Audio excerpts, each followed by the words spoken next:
Peepus? You guys gotta stop saying Peepus right now. Yeah, you gotta stop saying Peepus. We're live, boyos.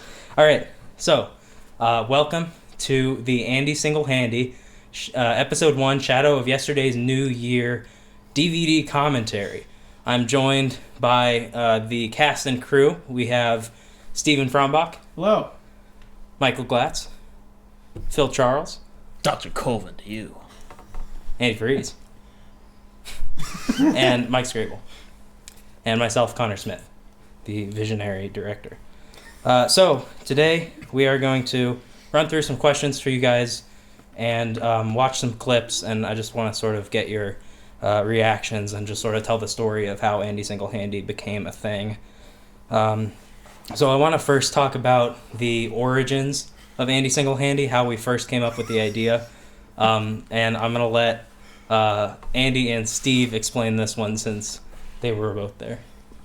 The very beginning? The very beginning. Okay, yeah, I guess I'll start and then you want to take over? Sure. Okay, Andy Single Handy as a thing in the world began as all good things do with Fortnite. As we were playing, Fortnite was the first computer game Andy had ever really played, so he was not great at it to start out. And at one point he decided we were all dead to take a phone call, so he started just playing with a single hand. He held up the phone in one hand and just started playing with the other. I don't know if you've ever played a computer game before, but playing with one hand is really hard. You have to move and aim and like click all the keys with just one hand. It's really tough.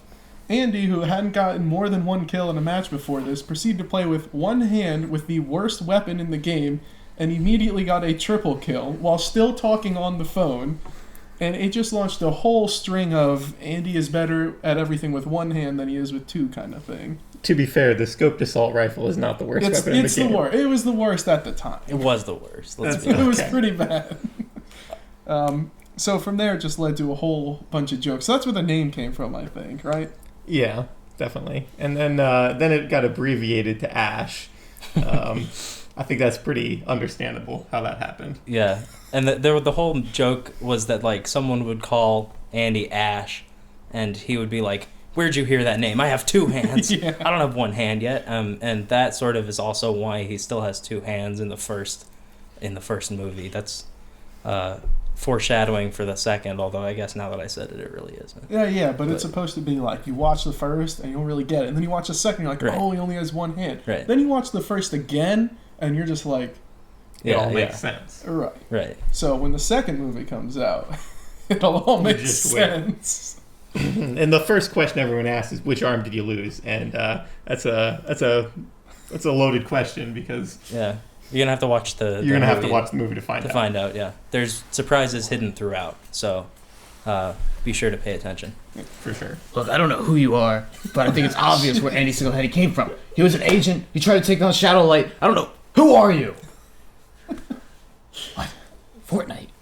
Phil is what we call a method actor. Yeah. He has been stuck like this for the past 5 weeks. It's been a real problem. He stopped going to classes. He doesn't even know what classes are. He claimed he already has a degree. I do. I made the quantum immortality engine. There it is. All right, so the other thing that I want to talk about, because Andy Single Handy is full of weird names, quantum immortality, but the weirdest name of anything in Andy Single Handy is the subtitle, which is, of course, Shadow of Yesterday's New Year. Yeah. And that also has a pretty good story behind it. Steve, if you want to elaborate. I don't know, I mean...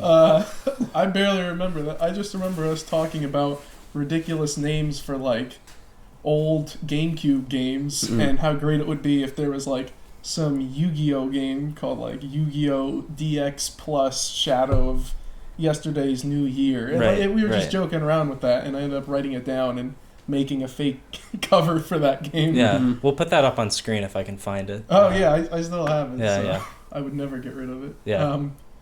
So I guess that's where the name came. Just like ridiculously long and stupid names. Like we're making fun of games that do that, like the Kingdom Hearts series and whatnot. Right, and then of course the Shadow of the Light also has a backstory, and that came from none other than Andy himself. Yeah. pretty well known Dungeons and Dragons DM, dungeon master for those who are unenlightened. But I'm really good at coming up with names for things. Yeah. You know, so. And symbols. I mean, there was I forget what the character's name was. That character? Who had his logo was an upside down G. It was a goblin, I think. Yeah, it was just a king. Oh, it was it was a leader of a whole bunch of goblins. Right. And his logo, because I couldn't think of anything better, was an upside down G. And so that was pretty impressive.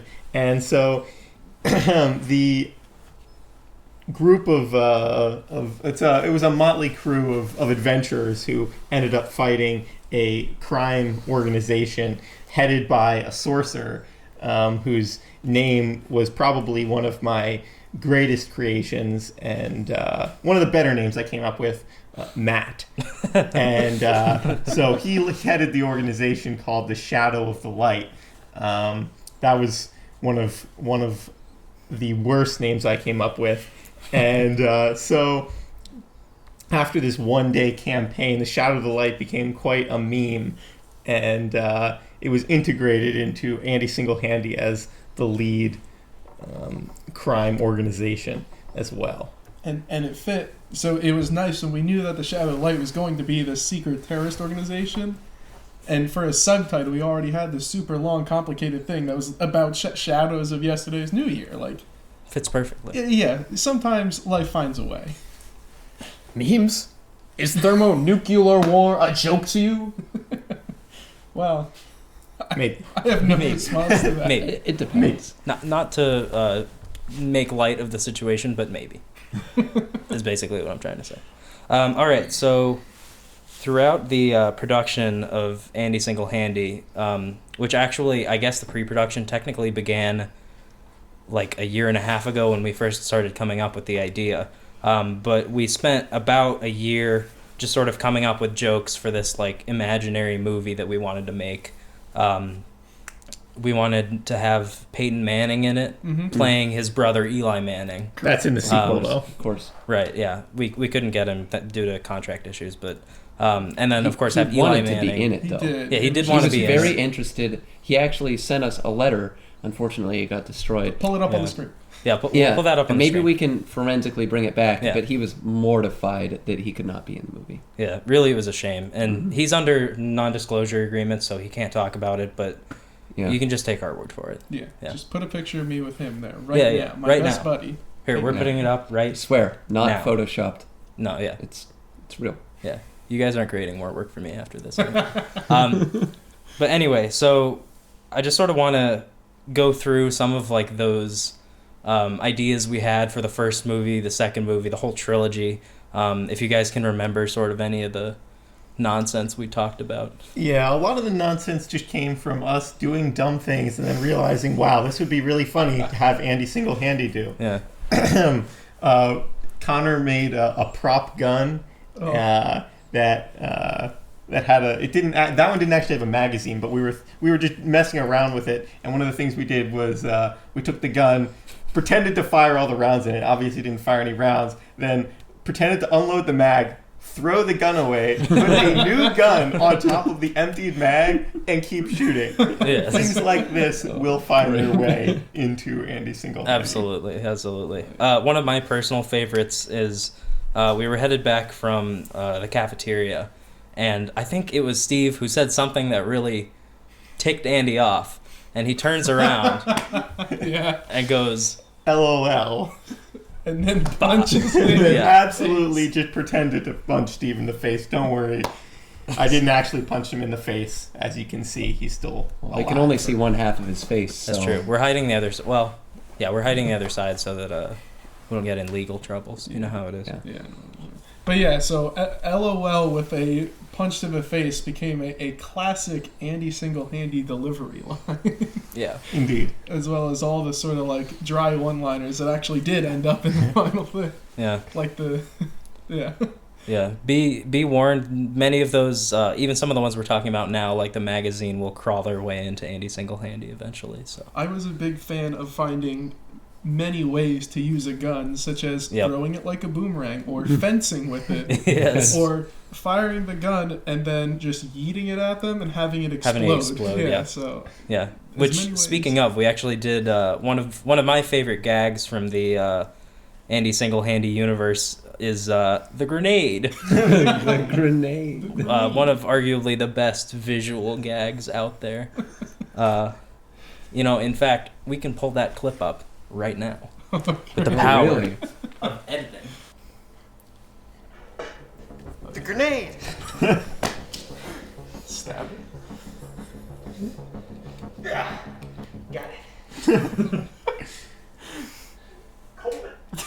Colvin. Defusing grenades with a knife. Classic. Classic Andy Single-Handy bit right there. Every part of that, from the grenade to the intense music as you stab the grenade with a knife to the music cutting off as he decides he he got it. stabbed it enough. To be fair, the plastic grenade I had to be very careful with because if you accidentally squeezed it too hard, it made a fun ticking noise and then an explosion Yes. noise. Yeah. So, and then I only had a knife to defuse it. So Yeah. That one took a couple takes with the toy Yeah. grenade going off. Yeah, that's And just true. remember, kids, if you ever need to disarm a grenade, just make sure you have a knife around. Yeah, you'll be able to pop it in. I kind of imagined what I'd be doing in real life if it were a real grenade. I was thinking, oh yeah, I'll just be able to shove this grenade in here and just kind of, finagle it, knock that fuse out of there that's definitely burning down. Just gotta get it out, and then once you nick that fuse off, you got it. It's over. You got it. I would Game just, over is for the true. grenade. I would So- just pour water on it. But. You could say that it was you or the grenade. If you weren't fast enough, the grenade would have killed you, but you killed it first. Yes. Battle to the death. That makes no sense. He was the grenade for a grenade. Yeah. You were a grenade. That makes perfect sense. Yeah. That logic checks out 100%. Okay. Now, one of the things that I think doesn't check out for a lot of people who watch Andy Single-Handy, the biggest point of confusion is the intro sequence, Two Borthers, which in my mind is a classic Andy Single-Handy meme. We use the word borther interchangeably with brother at this point. So I'm going to go ahead and play that clip, and then I want to get your guys' take on the Two Borthers scene of Andy Single-Handy. Sure, yeah. See, I've started using border unironically. Yeah, it's it's- become a part of my vocabulary. I was just about to say that's actually a problem for me. Is like I will be talking to someone for like an internship or interview or something, and I will unironically say borthered. Yeah. Yeah. It won't be I'll just- long. I'll just It won't be long before it enters the general lexicon of Like the English yeet. language. Yeah, like yeet. Heat is not only making a comeback, it has. Yeah, it has. Over spring break, I was with my older brother, and at one time called him Borther, and he said, "What?" Yeah, And yeah. I said, "Never mind." Yeah. You know what was really disconcerting to me was I called someone border, and they knew where I had heard that term from Really? first. Wow. Like I had first heard it from like a YouTube video, like a YouTuber who's like fairly successful, and like I said this, and everyone laughed like, "Huh, border, it's so dumb." He looks at me and goes, "You got that from insert YouTuber here, didn't you?" I'm just like, "I guess I did." Yeah, I did. How did you know that? Alright, you guys ready for Two Borthers? Two Yes. Border. Borthers, let's see it. Seeing, yes. Jason and we were so close as kids, but I dropped out of high school and got mixed up with some bad people. Yeah, he did too. Bad people. Ended up in rival gangs, and the rest is history,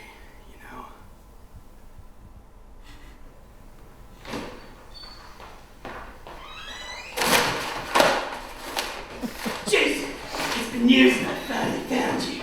Mason, I thought you were dead. It's been 15 years. I'm not dead, but you are. Oh no. Oh The triple shit for sure.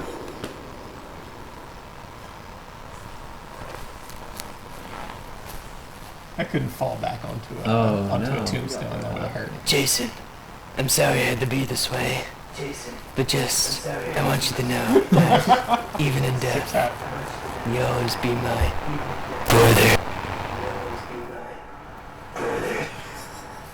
There it is.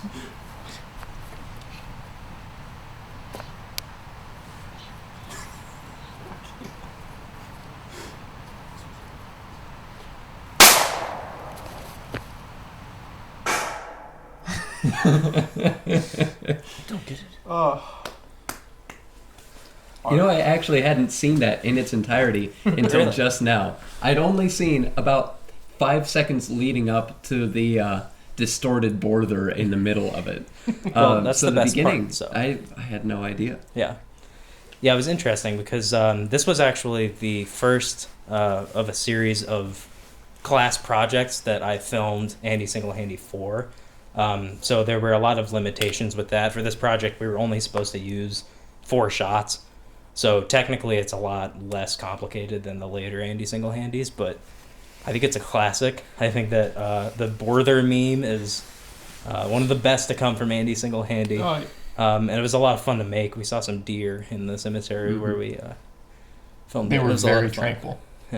This was also the birth of the Hangman's classic voice, Oh, yeah. which is one of the best parts of Andy Single-Handy. When I was coming up with the character for the Hangman, I was trying to capture an essence that hasn't really been found before, and I think I really hit the spot with the Hangman. I think I really nailed that character. and Yeah. and what made you want to gravitate towards that kind of like whiny American voice? Well, I hate Americans. Yeah. Sure, who doesn't? Yeah. And I hate myself. I just thought a tale about 2 American brothers was just something so. It just really struck my core. And it was something I really wanted to. I couldn't agree more. Yeah, I think that's just a universal truth. Now, do you think for the audience that we could hear a sample of your infamous Hangman voice? Well, I don't really want to give you too much, but yeah, I mean that's just my style. Yeah, To live in the shadows. it's very much appreciated. It really makes that character who he is. I very much agree. You brought the Hangman here? Are you crazy? No, don't worry. I Don't don't know. worry. I don't know. It's not the real Hangman. Sir, sounds like He's an imposter. It's okay. It's just a prank. imposter. Imposter. You fool. Look at that voice. Yeah, the reason I liked Two Borthers so much, well, there are a lot of reasons, but one, it was one of the first of the dumb Andy Single-Handy scenes we talked about, where it's Absolutely. 2 brothers try to kill each other. One does kill them, and that would be at the beginning of the film, and then at the end of the film, we'd show the brother going to the cemetery, but it'd be the one who didn't die. Right. Yes. So it just leaves the audience wondering, who are these people? To be 'Cause fair, none of them would be connected to it. you do have to have a very high IQ to understand 2 Borthers. Absolutely. Absolutely. And Yeah. if you ever ask what happened, you do not have a high enough IQ to understand, Yeah. which means you need to leave. That is Clearly. true. Yep. I have a PhD, and I did not understand that. Well, You don't have a high IQ. I have a PhD. I got no comment. Yeah. No. Thank you again, Dr. Coleman. And it also set off a few great trends. 15 years, as well as the fact that Andy smiles in every shot that he's Yes. in. Yeah. Yeah, that's unfortunate. Yeah. I guess I wouldn't was say just too it's happy. unfortunate. But and then that was my first time in a multimedia production after a few less formal ones that I've done, if you consider that formal. But I have this tendency to want to look at the camera, and it plagued many scenes of both Andy Single-Handy and Two Borthers. As I'm sure you can see in the beginning scene, I keep on nodding my head over towards where the camera is filming from because I just can't not. So that's unfortunate. To be fair, you did definitely get better at it. Andy's acting is only one of many things that continues to grow with the Andy Single-Handy franchise. Not grow in skill or quality, just grow. Just in grow. just in amount. Gets bigger. The amount of acting I've done has increased. Yes. It's The growing. more you act, The more you've the more acted. you act. You can't argue with that. Words to I live could by, not really. agree more. Really, yeah. I might put that on a poster. So that sort of brings us into another thing that I wanted to talk about, which is the actual production of Andy Single-Handy. Because I've had a lot of fun going out around campus to random different locations and just sort of, shooting this movie, renting equipment from the equipment room, going out, doing it ourselves. It's a lot of fun. I can recall a couple different times that have been either fun or annoying, like when we filmed in the gym and those people were playing racquetball very, very loudly. Luckily, we haven't spooked anyone with any of our prop guns or anything yet, but there's probably been some close calls. Yeah, I was definitely concerned. I was happy we had bags, especially for the assault rifle that was showed in like the final scene, because bringing that onto campus, there's no like orange tip or anything because it's for a movie. Like, Right. Why would you have it? So like bringing that onto campus not in a bag would have made me more concerned. Yeah, same, for sure. Yeah, I was also gonna bring up the racquetball one because that one was funny. You just tell everyone it's machinery. Yeah. And they buy it. It was machinery. Let's see.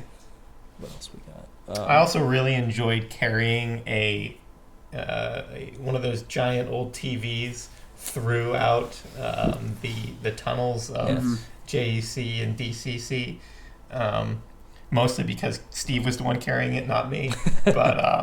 But yeah, that was. I did not enjoy the experience as much as Andy did. Well, thank you, Andy, for encouraging Steve to carry the TV. It meant a lot. For sure. One of my personal favorite parts of the production of this film is the parts that didn't make it into the final cut, like Yes, for sure. the stabbing, where one of our actors who unfortunately couldn't make it today, he got killed from behind, I think, is what happened in that scene. Yes, he did. And he let out a great, "Oh no!" As he fell to the floor and was dragged away. We deleted that because all of us were laughing. Oh, yeah. And it was things like that kind of, they plagued the shooting, but they really added to the experience. It made it a lot more fun. Yeah, definitely. Another one I can think of is at the end of the most recent one that we did when Andy picks up the hangman's rifle. We have two takes of. One of them made it where he says something about the shadow of the light and walks out of frame. But the other one, he picks up the gun. And Andy, I'll let you do the honors. Well, you gotta, I mean, to preface this, I had just absolutely murdered this man who was trying to kill me. Mm-hmm. And so I picked up his gun after taking the keys to launch nuclear missiles and destroy the world. So I was pretty energized. I picked up that rifle and I said, "Fuck you." Wow. Whoa. Unfortunately, we were going for PG ratings, and that did not stick around. We're going for PG ratings and not having laughter in Thankfully, the shot. Yeah. Commentary is unrated, so I think we that's can true. leave that right in there. Yeah. I mean, if it's PG-13 as well, Yeah. Just don't say it again. We get that PG-13. Yeah. What the fuck are we doing here? Whoa. Whoa, Phil. We're gonna have to bleep that What a one. weird Yeah. jump It's cut. Barkley. Yeah. What did I just cut out there? I don't know. No one said anything. We'll never figure out what he said. Yep. And that's the end of the story. Mm-hmm. One of my other favorite parts about the scene where Andy takes the hangman's gun is actually as he's killing him, he grabs a wire from a piece of machinery and brings it around his neck. And the hangman's arms just start flailing around. So, yeah. Mike, can you tell us where you got the inspiration to do that from?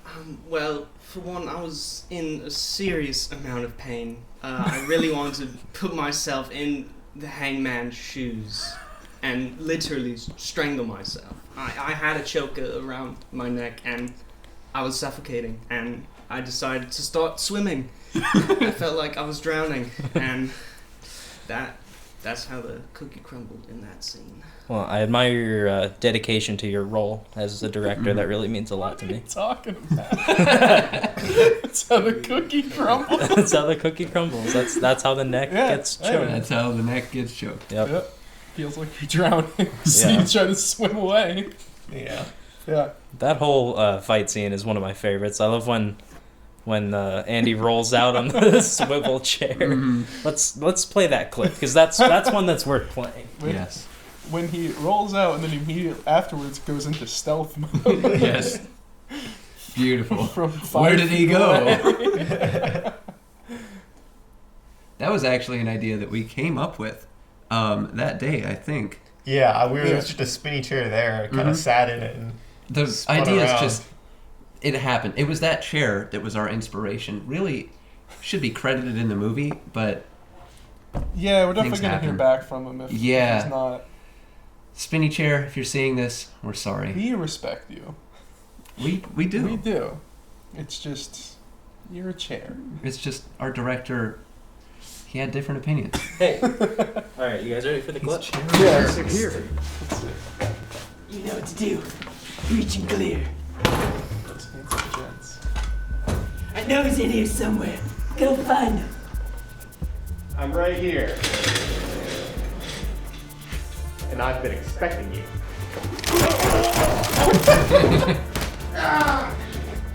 Disappears. Where did he go? Stealth mode.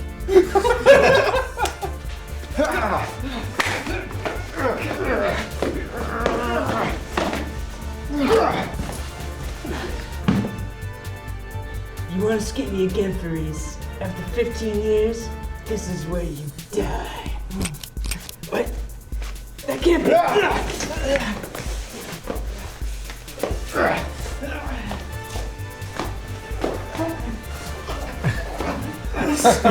It's so convincing. That's what I love about it. One last wish, you know. It's upon quantum immortality.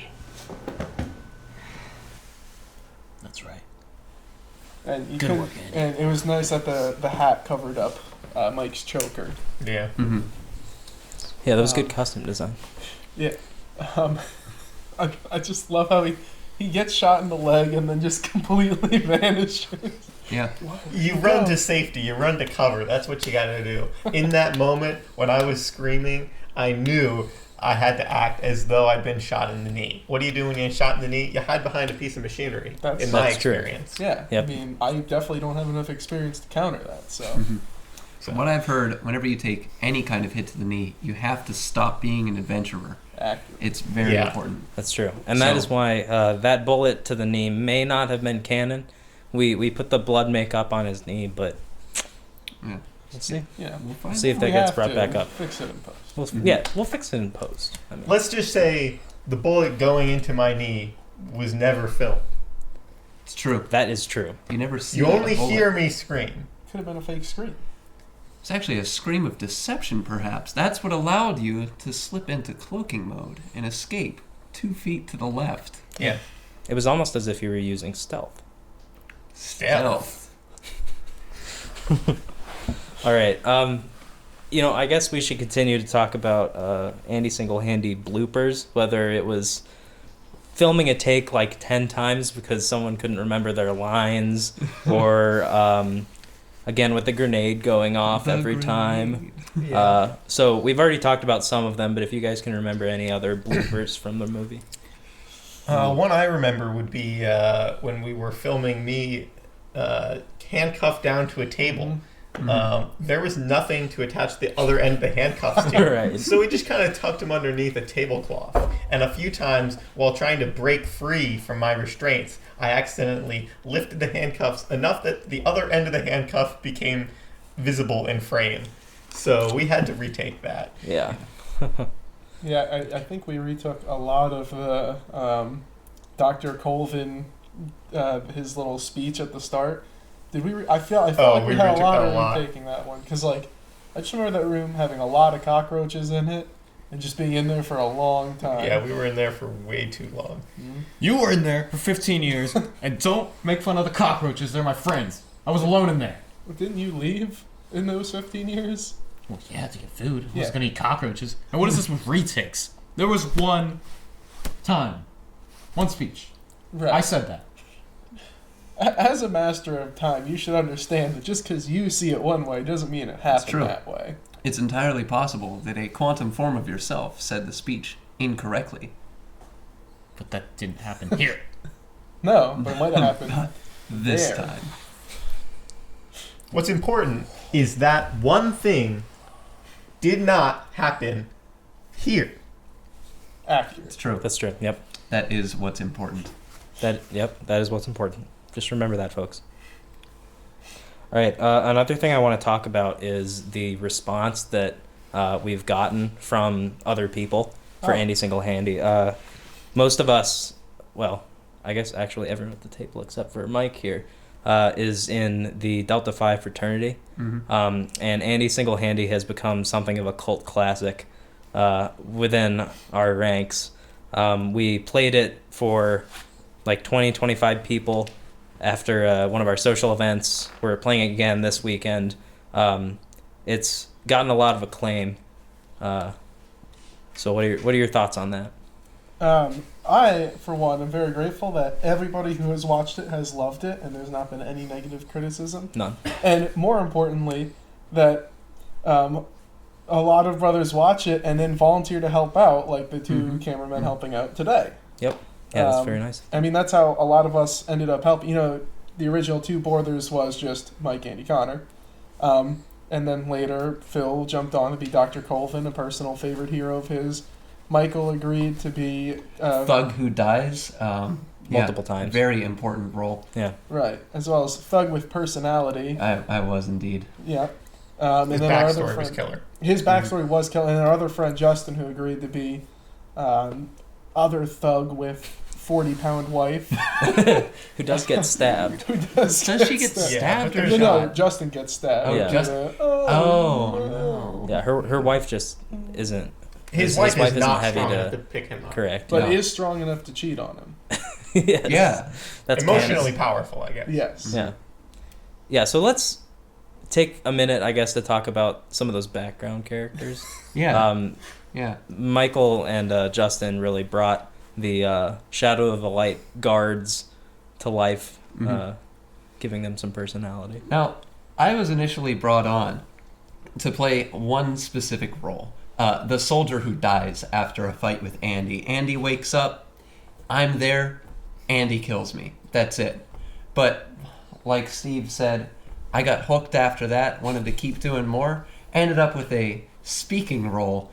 It was supposed to be background dialogue, but it was so good that dear friend Connor here decided to make it audible. And we had enough time and enough takes because of racquetball, as mentioned earlier, that we just developed this intricate backstory for our two characters, mainly for Justin's character. And I would really like to see that explored as a new avenue of filmmaking, but that was one of the most satisfying points of working on Andy Single-Handy, was getting to develop a character during takes. Definitely. It is notable that you can see that character as well as Justin's character dabbing in the background of Yes. of one of the shots. We were searching for something, Right. and all Shadow of the Light agents are taught that whenever you can't find something, you have to dab. It's very important. That's an important plot point, yeah. Somewhat of an Easter egg for Andy Single-Handy, Yeah. for Right. sure. For true true fans. Ash heads. as they call Assets is what they're called. Yeah, that's true. So basically what we're trying to say is if you didn't know that, you're not a real fan. But Yeah. it's okay. Now you do. So. Now you know. I did appreciate that your Thug with personality had so much personality, especially in the voice, Oh, that yes. Justin changed his own voice halfway through to match yours. Yeah. One of my favorite lines is when Justin is talking about shooting his wife, and he goes, "She won't know what hit her." And I said, "It'll probably be bullets." I was really proud of that one. A big galaxy brain on that. Yeah. Along with the classic "Is your wife picking you up afterwards?" Is your today? wife picking you up? Yes. And we all know Justin's wife is only 40 pounds. She's 40 pounds. So yes. that is So no she can't- way she can't that she's take him going to be up. able to pick. He's Justin far up. more than 40 pounds. He is enormous, like 65 pounds. At least. At At least. least. At Yeah. least. I mean, there's no way she could pick him up from work. Yeah. yeah, no. Just not Can't strong pick him enough. up at all. But you can cheat on. She can cheat on him. Yes.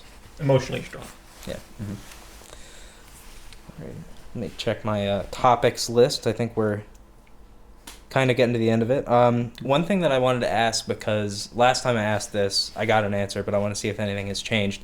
Have any of you shown anyone in your close personal lives Andy Single-Handy, specifically Andy, like your family or something? Have they watched these films? My family has not seen the films yet. I feel like we should really develop more of the trilogy. Well, it's more than a trilogy, but Right. get the core trilogy done before unveiling the masterpiece that is Andy Single-Handy, so that they have a better understanding of the universe in which Andy Single-Handy takes place. Right.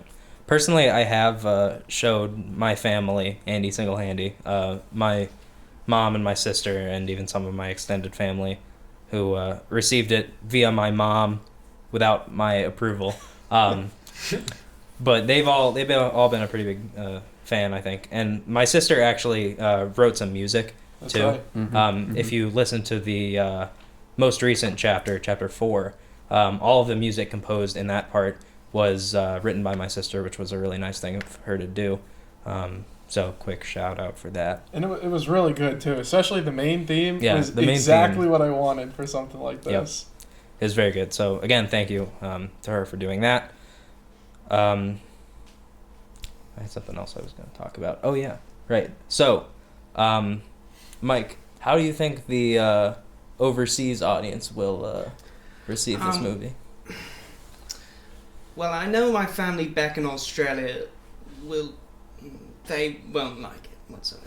But, Well, Americans. yes, but compared to the stupid American audience, the Australian audience would not be fond of Andy Single-Handy. hostility. But that does not mean that I do not appreciate the movie. It does a lot of good things for cinema.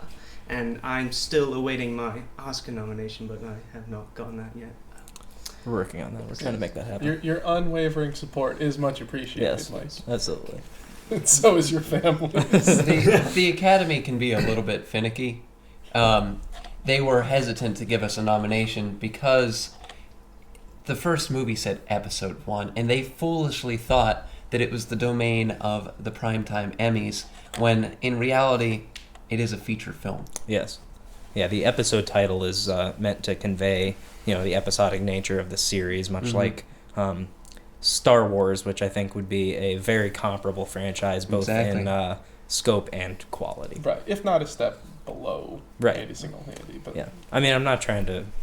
not to knock Make a Star statement, Wars. Star but Wars is good, It's no Andy Single-Handy. It's but Andy not- Single-Handy is the culmination of everything Star Wars wanted to be. Yeah. Another famous movie franchise. I don't know if you guys... It's not actually very well known, but it's called Lord of the Rings. I haven't heard of that. Yeah, no. I read that. I watched that. I didn't read it because it was long as heck. But I did watch it once as a kid. Yeah, Really? not many people know that know of the set of movies, but we really feel as though those movies were trying to be Andy Single-Handy, Yes. but just couldn't quite get there. Listen, I'm not gonna say Andy Single-Handy is better than Star Wars and Lord of the Rings, but I would wink if it was. All right, folks. And with that, we're going to wrap up this interview. I'd like to thank all of my guests. Again, we have Steve, Michael, Phil, Dr. Colvin, Andy, and Mike. And myself, Connor, and we have 2 cameramen right now. We have Tony and Chris. Thank you guys for helping us out with this. It's much appreciated. And I think that is a wrap. Don't worry, Tony's name will be redacted. Yeah. We need to chat here. Okay. Peepus.